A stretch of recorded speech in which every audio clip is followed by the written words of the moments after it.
Have you guys ever thought about what you would do if you were stuck at home and couldn't get to a repair shop to get your oil changed? Well, today I'm going to teach you guys all how to change your oil. So first I'm going to tell you guys about what the tools you will need to change it and what they all do, how to change it, and then the benefits of doing it yourself instead of having someone else.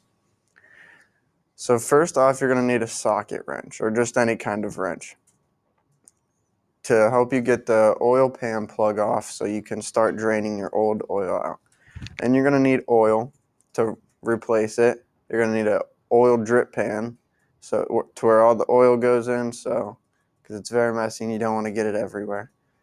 Then you're going to need a funnel to help you pour the oil back into your car, and then you don't need a new oil filter every time, but you will sometimes.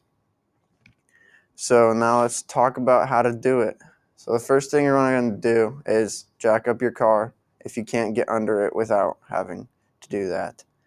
Next thing you're going to want to do is you're going to want to find the oil pan. The oil pan is normally like right under the engine or in that area.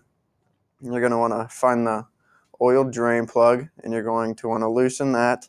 Make sure that your drip pan is underneath that so all the oil goes into that when you take the plug out, and then take the plug out and let all the oil drain out of it.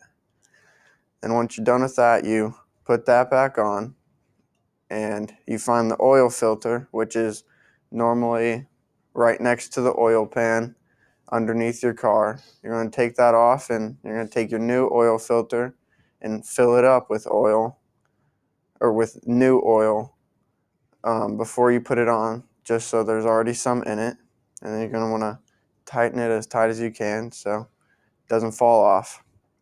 And you're going to put down your car and then open up the hood and find the oil fill tube.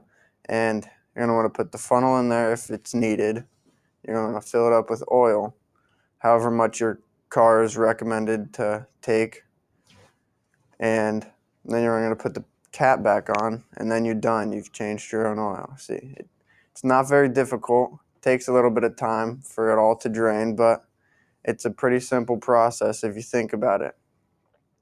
So now I'm going to talk to you guys about the benefits of doing it yourself instead of having someone else do it.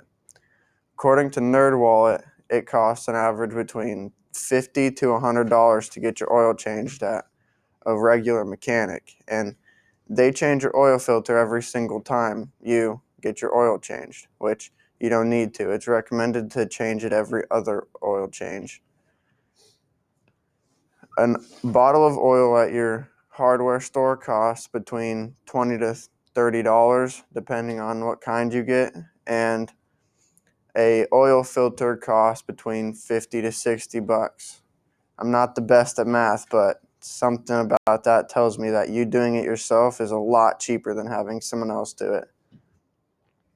And also, it's just something that's good to know. So if you ever get in the situation where you need to change your oil, you know how to do it, and you don't have to rely on someone else, because it can take a while for them to get there to take your car to a repair shop, and then also just costs a lot more. And then you can say you know how to change your oil if someone needs help changing their oil.